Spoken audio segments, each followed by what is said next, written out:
Olá, você está ouvindo Sociedade dos Geógrafos Mortos, um podcast sobre geografia com Roberto Lobato Corrêa.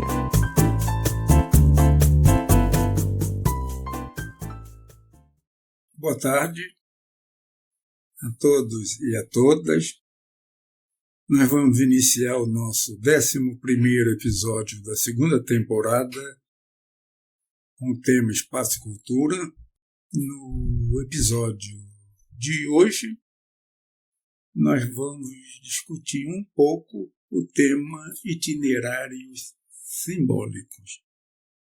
Este é um tema interessante que tem passado meio desapercebido entre geógrafos, não é? E, no entanto, itinerários simbólicos estão impregnados de simbolismo que podem ser remetidos a questões da vida cotidiana, a questões, mais do que da vida cotidiana, da existência e da identidade, do poder e da memória. Na espacialidade humana, nós falamos em localização, escala, arranjo espacial e itinerários. Os itinerários simbólicos constituem um caso específico de itinerários. Itinerários, de um modo geral, são roteiros mais ou menos pré-estabelecidos, repetitivos, que os diferentes grupos sociais utilizam para os mais diversos fins. Assim como as empresas, existem itinerários para isso, para aquilo outro. Os itinerários fazem parte da nossa vida cotidiana. O melhor exemplo são os itinerários associados à jornada para o trabalho. Este deslocamento pendular, casa, trabalho, casa, trabalho, casa, mas há outros tantos. E esses itinerários apresentam, de forma geral, uma lógica. Lógica que envolve tempo, espaço, significando custos pessoais, custos monetários. E todos nós temos os nossos itinerários. Não apenas casa, trabalho, casa, mas também casa, visita a parentes e amigos, visita ao templo, visitas aos locais de lazer, compras. Mas eu quero falar aqui de um tipo específico de itinerário, que é o itinerário simbólico, impregnado de significados. Que diferenças nós podemos estabelecer entre os itinerários simbólicos, que nós veremos alguns exemplos significativos, e os itinerários da vida cotidiana, casa, trabalho, compras, visita a parentes, etc. É que nos itinerários associados à jornada para o trabalho, casa, trabalho, casa, existe uma lógica que envolve, de uma maneira muito clara, tempo, espaço, manifesto em diferentes modos de custos. Todos nós temos uma ideia o que significa o deslocamento de grupos sociais subalternos que gastam 2, 3 horas para ir, 2, 3 horas para voltar, todos os dias, que significa um esforço enorme, com prejuízos de toda a ordem, o que significa os enormes engarrafamentos em que o trânsito, constituído basicamente por veículos, esse trânsito está paralisado. Essa é uma temática específica extremamente interessante, mas ela tem uma matriz econômica e social. Os itinerários simbólicos, ao contrário, têm, sobretudo, uma matriz de significados de natureza religiosa, de natureza identitária, de natureza política. A natureza econômica é pouco relevante, via de regra é irrelevante. O que caracteriza e ao mesmo tempo diferencia o itinerário simbólico do itinerário corrente? De semelhança, existe o fato de que o itinerário simbólico tem uma frequência em que o itinerário é percorrido, uma frequência sistemática. Ele é utilizado repetitivamente, uma vez por semana, mensalmente, semestralmente, anualmente ou esporadicamente, ou 1, 2 vezes durante a vida de uma pessoa. Mas ele tem um roteiro pré-determinado. Você visitar um santuário, um lugar de manifestação política, você pode chegar a ele por várias vias, mas tem uma via a partir do qual formam-se grupos religiosos ou políticos que caminham por esse itinerário. O itinerário simbólico é parte integrante da demonstração religiosa, política, cívica. Ele não é apenas um percurso no qual se caminha indiferentemente do que existe de um lado e de outro da via que nós percorremos. Ele próprio é simbólico. Não é apenas o fim da linha que é simbólico. É do começo ao fim e ao longo de todo o percurso. Esse itinerário simbólico, ele tem uma durabilidade no tempo, ainda que eu apenas saiba de sua existência, mesmo que uma vez na minha vida eu fui segui-lo. Mas é aquele roteiro. O roteiro está impregnado de significado. O que ele contém nas suas margens, de um lado e de outro, é significativo. É, na verdade, como se fosse uma grande faixa simbólica. E esse é um tema interessante, porque ajuda a se compreender a diferenciação espacial, a diferenciação dos simbolismos distribuídos espacialmente. Eu creio que havia muitas coisas a serem discutidas, a serem vistas. Eu vou começar os exemplos que se seguirão falando superficialmente do conhecido e famoso Caminho de Santiago.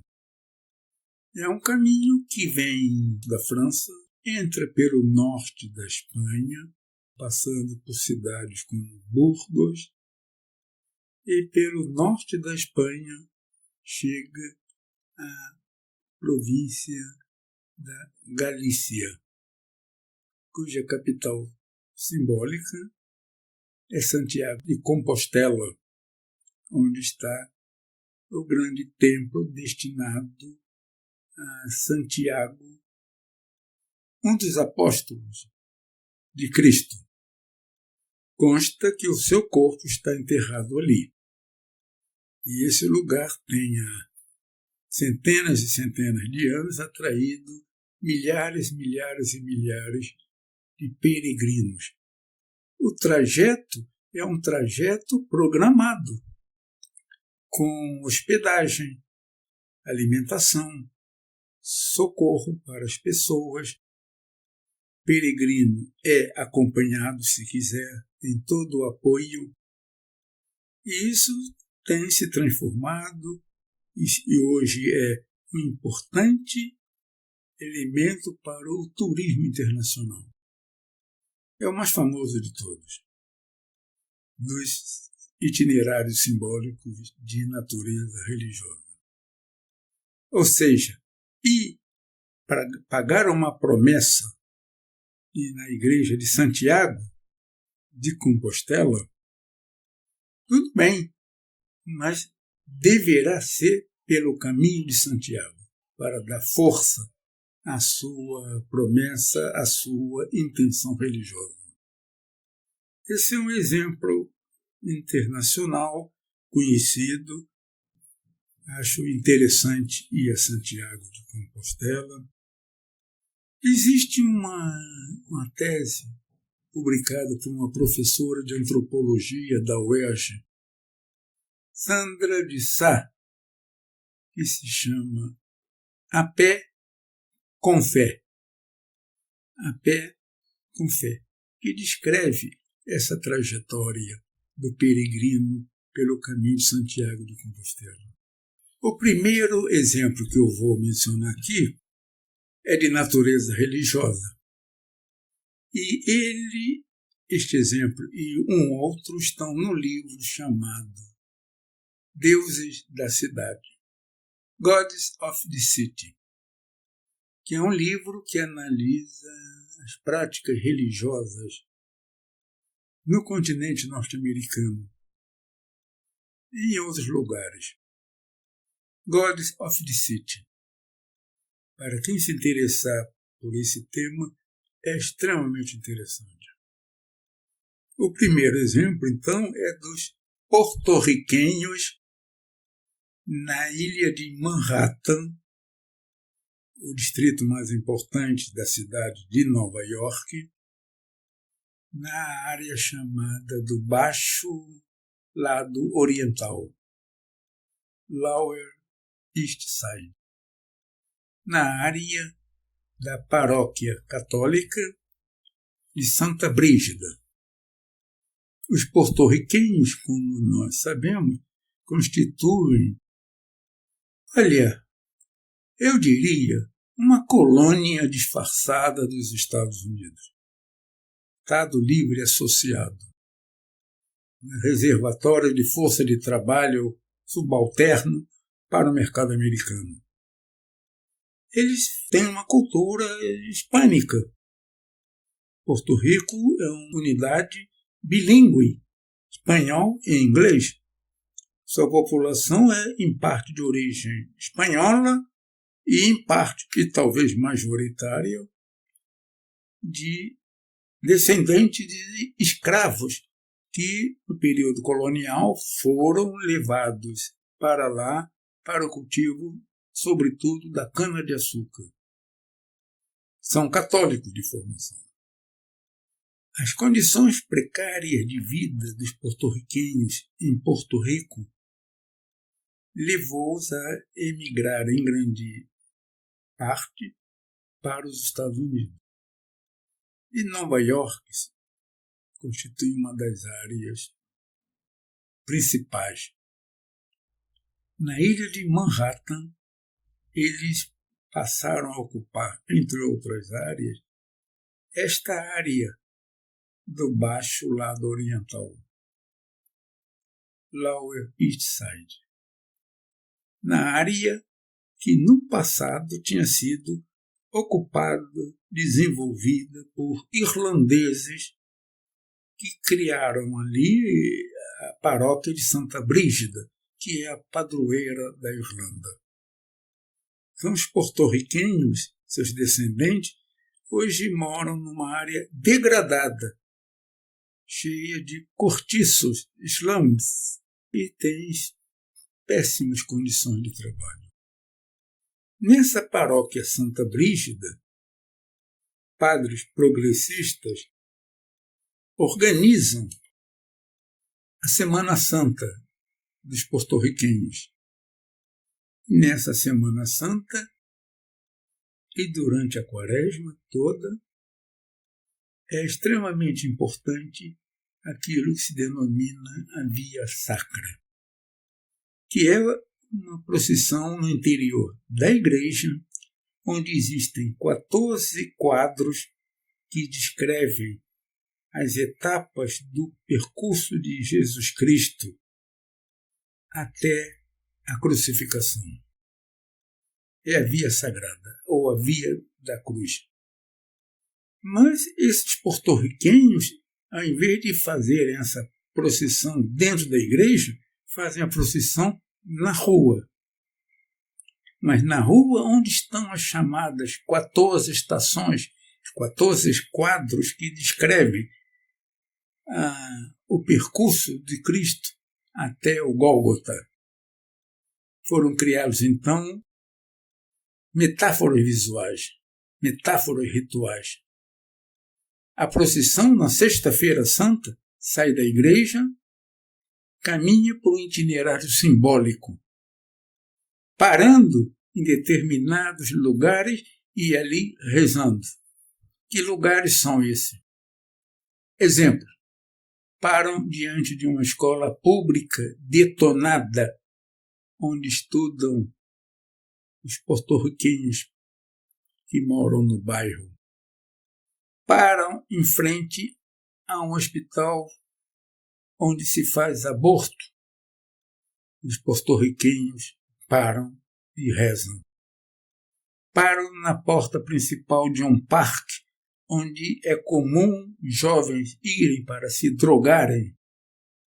Param 14 vezes em lugares que descrevem as precárias condições de existência do povo porto-riquenho. É como se o povo porto-riquenho fosse o próprio Cristo em seu caminho pela Via Crucis. Este é um belo exemplo de itinerário simbólico que mostra o uso do espaço impregnado de significados que dizem respeito a um determinado grupo social, étnico e religioso. O segundo exemplo diz respeito aos irlandeses. Mas aí eu vou me remeter à metade do século XIX.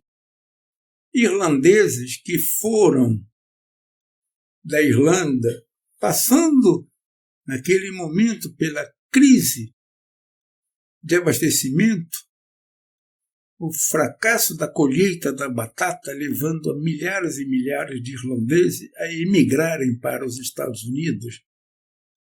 Muitos foram para Nova Inglaterra, aquela parte ao nordeste dos Estados Unidos, para uma pequena localidade que naquele momento começava a se industrializar entre 1845 e 1865. Começava a se industrializar, uma indústria têxtil, ao mesmo tempo que o lugar crescia, econômica e demograficamente. Esses irlandeses construíram o lugar com seu trabalho, construíram a indústria. E eles eram como que segregados e rejeitados pela elite e classe média americana, protestante. Esses irlandeses tinham interesses de mão dupla. De um lado, estavam interessados em acompanhar o movimento social, as lutas sociais na Irlanda, pela independência da Irlanda, da Inglaterra. Mas, ao mesmo tempo, estavam interessados em ingressarem e participarem ativamente das questões sociais, políticas dos Estados Unidos, onde uma guerra civil começava em breve. Eles queriam e precisavam mostrar a sua identidade. Se a procissão dos porto-riquenhos teve um cunho religioso, esse itinerário simbólico dos irlandeses teve um cunho político-identitário. O itinerário que eles criaram era uma forma de manifestação de sua identidade e de seu interesse pelo país que os abrigou. E isso era feito no dia de São Patrício, que é o padroeiro da Irlanda.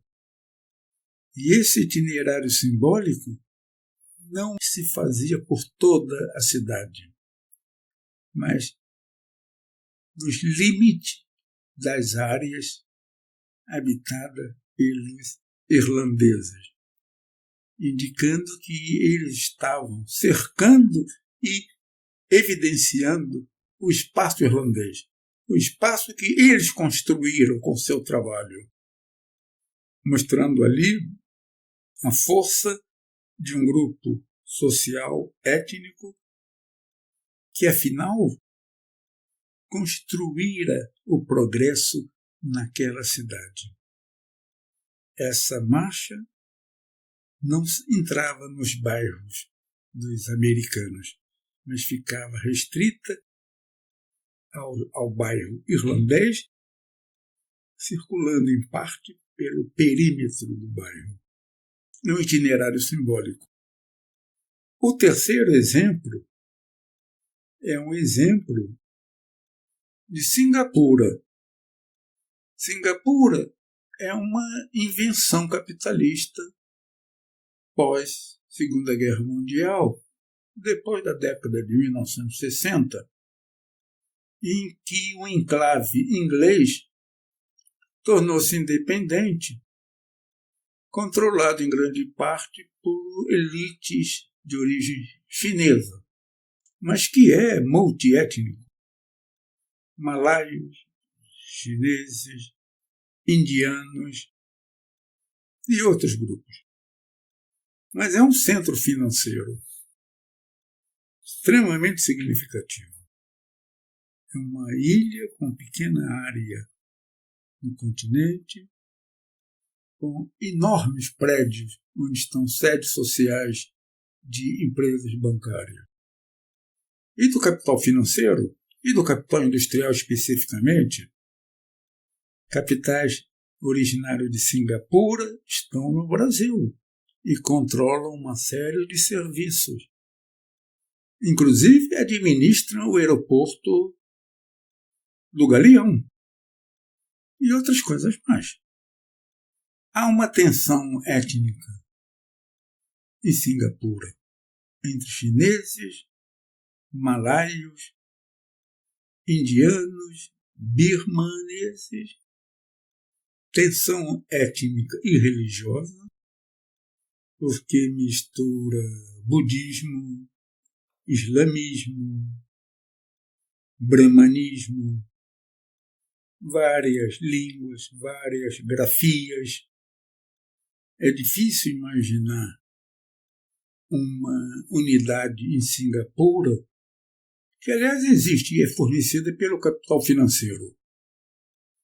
Pois bem, no dia da independência de Singapura, há uma parada militar que circula pela cidade e que, de uma maneira programada, passa pelo núcleo central de negócios, onde estão as sedes sociais das grandes empresas multinacionais, e circula por cada um dos bairros étnicos da cidade, indicando que, por meio dessa parada militar, o Estado articula, entre aspas, a unidade nacional, criando um itinerário simbólico.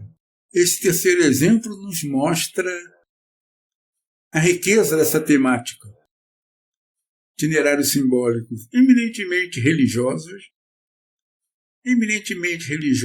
com um caráter de protesto, a exemplo dos porto-riquenhos, étnicos e políticos, a exemplos dos irlandeses na Nova Inglaterra, em Massachusetts, e político, eminentemente político, a exemplo de Singapura. Pergunta-se, então, que itinerários simbólicos existiriam no Brasil?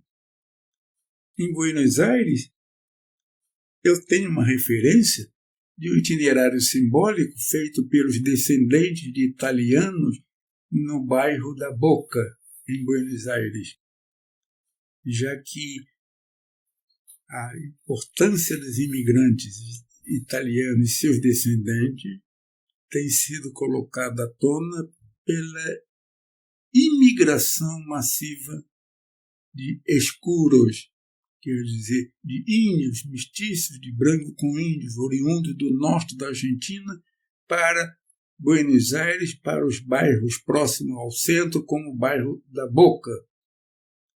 Detalhe, no bairro da Boca está a sede do clube Boca Juniors.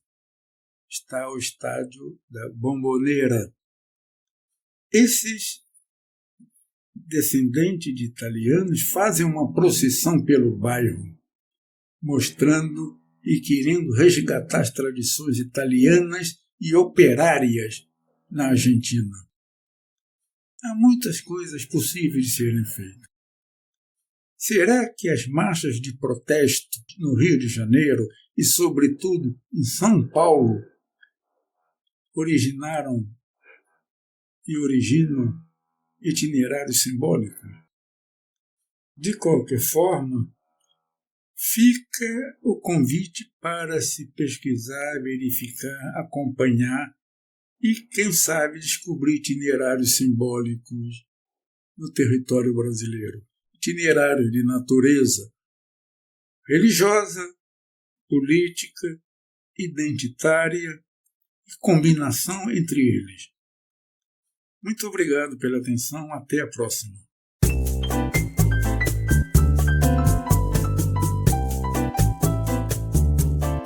O podcast Sociedade dos Geógrafos Mortos tem produção de Rafael Lia.